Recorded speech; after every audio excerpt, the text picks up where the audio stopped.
มาเราก็มาเริ่มกันนะอันนี้ก็จะเป็นผ้าขนหนูชนิดยาวอันนี้คือพี่ดาจะใช้แบบยาวแต่ถ้าใครมีแบบสั้นก็ใช้เป็นสี่เหลี่ยมจัตุรัสก็ได้แต่อันนี้ถ้าไม่มีก็ใช้ยาวแบบนี้มันก็จะทำให้น้องมีตัวอ้วนปุกปุยตัวใหญ่ขึ้นนะคะอันนี้ผ้าขนหนูที่ให้ดูเมื่อกี้เขาจะมีขนยาวๆแบบนี้เลยเนาะอ่ะเรามาเริ่มกันอันดับแรกเลยเราก็จะต้องมาพับผ้าก่อนหาจุดกึ่งกลางอย่างนี้แล้วเราก็จะต้องมาร์กเอาไว้เดี๋ยวกันนึงใช้ตัวหนีบนี่นะคะหนีบไว้ก่อนหมายไว้โอเคแล้ว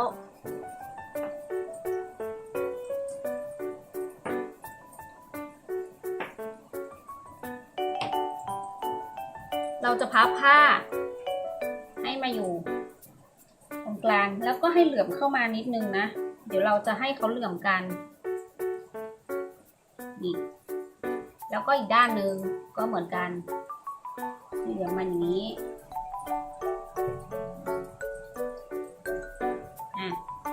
นี่เรากลัวเขาเลื่อนใช่ไหมเราก็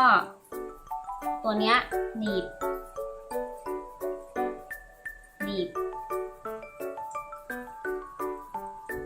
ด้านหนึ่งก็ทำเหมือนกันหนีบนี่เราก็จะพับผ้ามาหาจุดกึ่งกลางเหมือนกันอย่างนี้นะไอ้ที่เราเหลือเนี่ยจริงมันมี4ตัวน่าจะโอเคกว่าแล้วก็หายไว้ข้างหนึ่งมันไม่มีพี่ดาก็จะถอดตรงนี้มาโอเค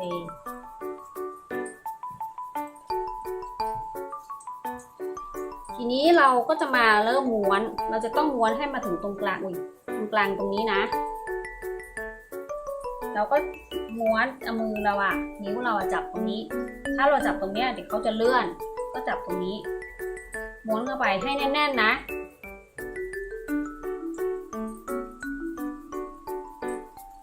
เวลาเราม้วนเราก็จัดทรงตรงด้านข้างตรงนี้ด้วย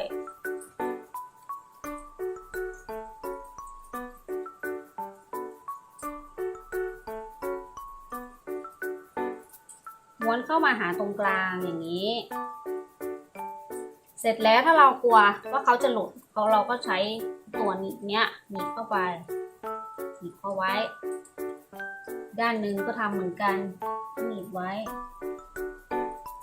เสร็จแล้วเราก็จะมาทำอีกด้านหนึ่ง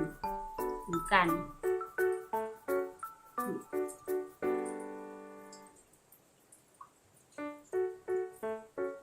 ถ้ามันเป็นผ้าโยนๆอย่างเงี้ยเราก็พยายาม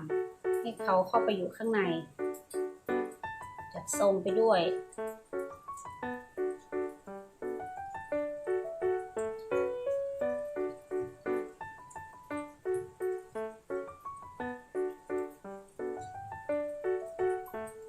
โอเคนี่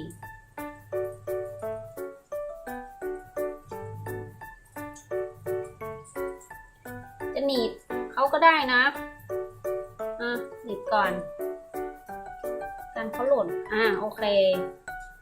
เราได้อย่างนี้แล้วใช่ไหมเราก็กลับด้านเดี๋ยวเราก็จะทำขาเขากับแขนอันนี้เดี๋ยวเราก็กะว่าอันนี้คือแขนเราก็อันนี้เป็นขาเราก็จับบิดนี่จับบิดแล้วก็หนีบไว้อย่างนี้นะเอามือหนีบไว้อย่างนี้นี่แล้วข้างนี้เราก็จับดีๆเนอะพับลงมาเราจะทำเป็นแขนเขานี่โอเคนี้เราได้อย่างนี้แล้วใช่ไหมเราก็แบกเขาออกดันไปข้างหลังอย่างนี้นี่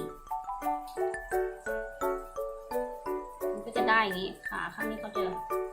สั้นนิดนึงได้อย่างนี้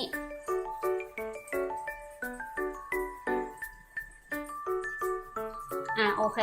ถึงเวลาหนังยางแล้ว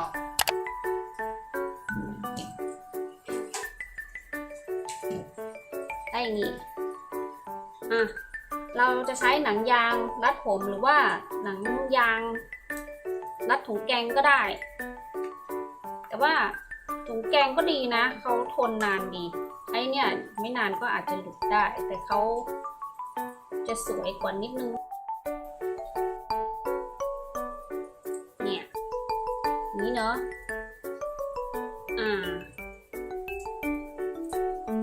อันนี้เราก็จะผูกอีกรอบหนึ่ง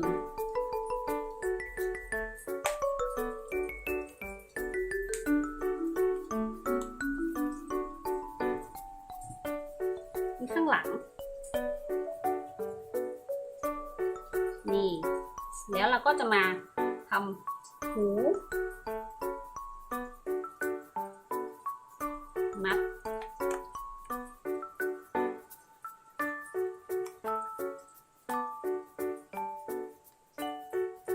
ข้างหนึ่ง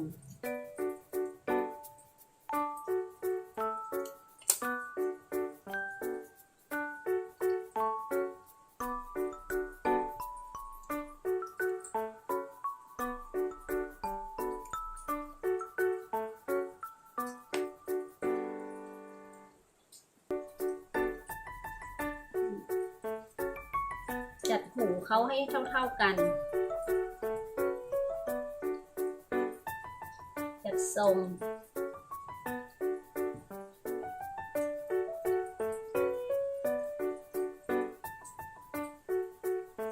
จัดแข้งจัดขาแล้วเราก็นำโบมาผูกโบ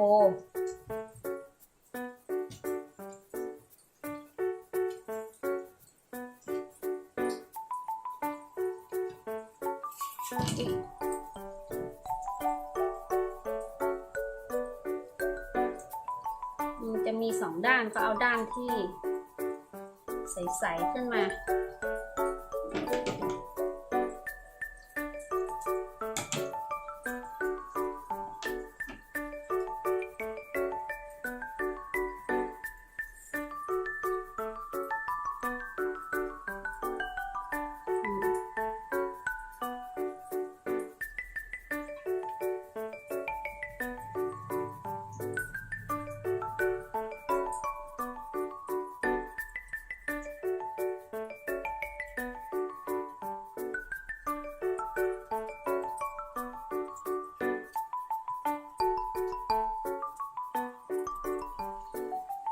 โอเค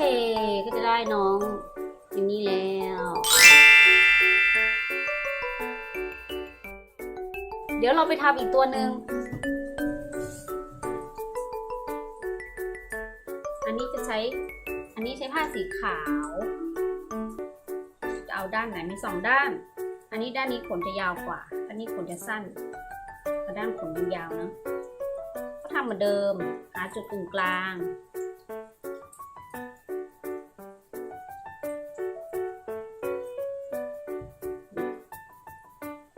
นี่ไว้หมายไว้